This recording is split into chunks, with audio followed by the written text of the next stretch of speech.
দেশি মুরগি মানেই মুখে জিভে জল, দেশি মুরগি মানেই ঝাল ঝাল ঝোল, দেশি মুরগি মানেই অমৃত স্বাদ, যেটা এক পিস হলেই তৃপ্তি করে খাওয়া যায়।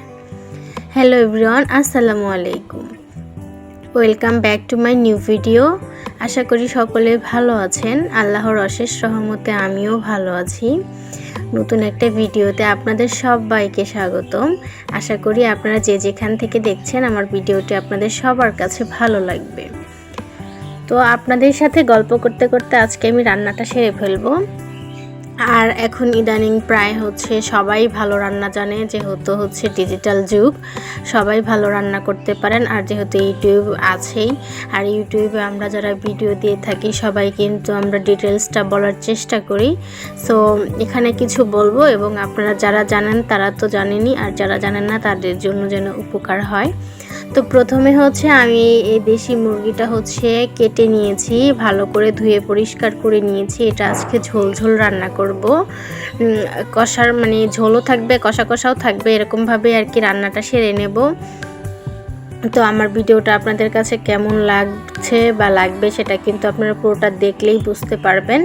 তো আমি এখানে সব মশলা আর কি কষিয়ে নিয়েছি।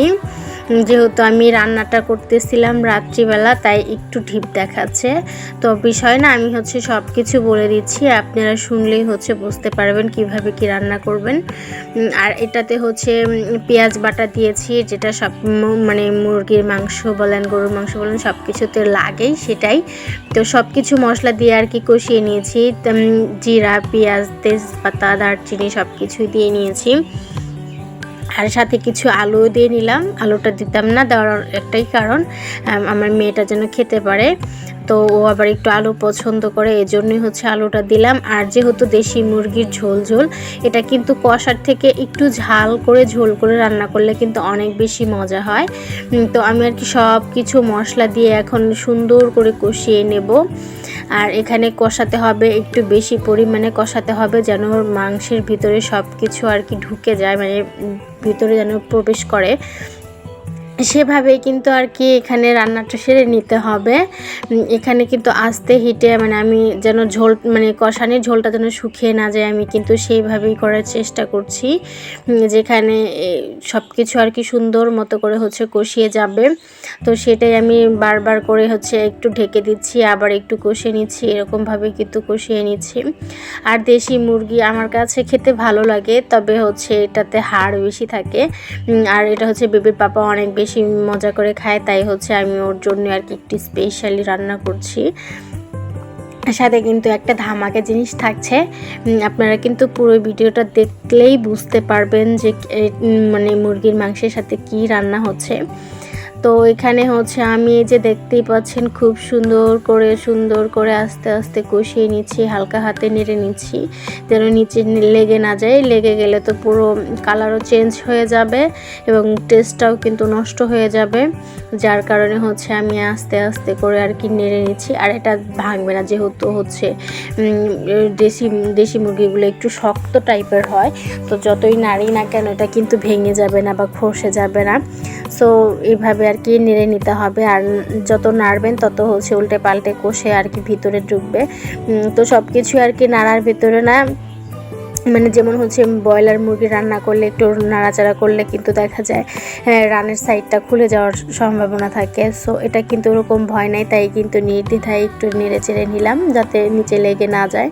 তো এই যে দেখতে পারলেন, আমি কিন্তু আবার একটু পানি দিয়ে কষিয়ে নিয়েছি। আমি কিন্তু আবারও কষিয়ে নিলাম, কারণ মাংসটা যত কষানো যাবে তত বেশি টেস্ট হবে। সো আমি একটু বেশি কষিয়ে নিয়েছি, যেন টেস্টটা একটু বেশি ভালো আসে। যদি অনেকটুকু পানি দিয়ে সিদ্ধ করে রান্না করলাম, সেটা কিন্তু আসলে একদমই মজা হবে না।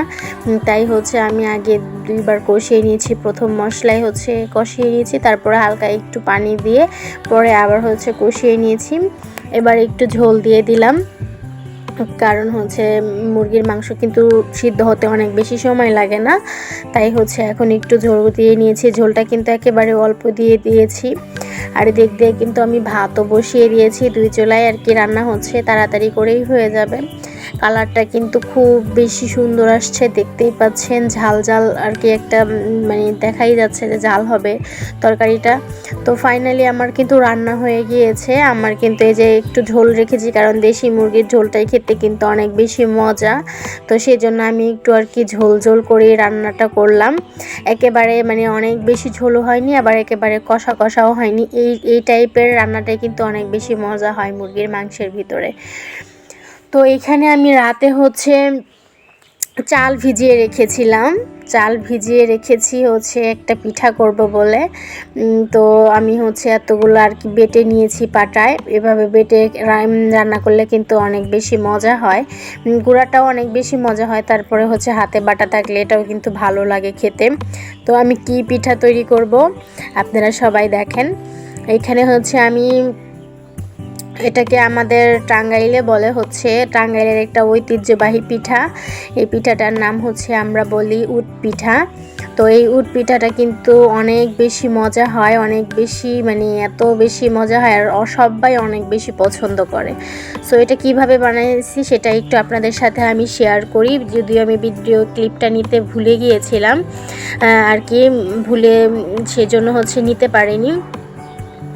তো এখানে আমি হচ্ছে সব মশলা, যেমন হচ্ছে মুরগির মাংস রান্না করতে যা যা মশলা লাগে সবগুলো মশলা হচ্ছে দিতে হয়, দিয়ে পানি দিয়ে তার ভিতরে হচ্ছে মুরগি বলেন গরু বলেন যে মশলাটাই বলেন, যেমন হচ্ছে আদা, জিরা, রসুন, পেঁয়াজ, তারপরে হচ্ছে দারচিনি, এলাচ, তেজপাতা এগুলোও দেয়, সব কিছুই দেয়। দিয়ে হচ্ছে এগুলোকে হচ্ছে যেরকম চাপড়ি গোড়ার মতো করেন ওরকম হালকা হাতে হচ্ছে গুলতে হয়। গুলে তারপরে হচ্ছে এটা কলার পাতাতেও করা যায়, যেহেতু আমি গ্যাসে রান্না করতেছি তাই কলার পাতাতে দেওয়ার সময় হয়নি বা প্রয়োজনও বোধ করিনি। আমি ছোট কড়াইটার ভেতরে হচ্ছে আমি তেল মালিশ করে তারপরে হচ্ছে আমি এটা দিয়েছিলাম গোলাটা।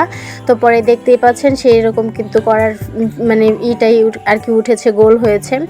এখন যেহেতু ওটা উল্টিয়ে দিলে নিচে হয়ে যাবে, তাই বড় কড়াইটার ভিতরে আর কি উল্টা পাশ করে দিয়েছি। আর যেহেতু এই পাশটা অনেক বেশি ক্রিস্পি হয়ে গিয়েছে সেহেতু আমি ওই পাশটা একটু হালকা করে নেব।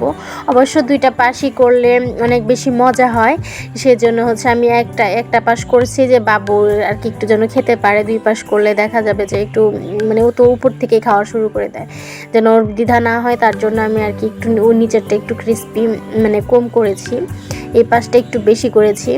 এটা একটু বেশি মোটা হয়ে গিয়েছে ক্রিস্পি মানে এটা, এই যে দেখেন। তো খেতে খেতে আর কি মানে এত বেশি মজা হয়েছে যে খেতে খেতে আর কি মানে ভিডিও ক্লিপটাই নিতে ভুলে গেছি। আর এদিক দিয়ে হচ্ছে এই যে দেখেন কেমন সফট হয়েছে, একেবারে মানে অনেক বেশি মজা হয়েছে। আর হচ্ছে এই যে মুরগির মাংস ঝোল দিয়ে কিন্তু এতটুকু খাওয়া হয়ে গেছে। বেবি পাপা খেয়েছে, আমি খেয়েছি, আর হচ্ছে বেবিও খাচ্ছে। ভিডিওটি ভালো লাগলে সাথে থাকবেন। আল্লাহ হাফেজ।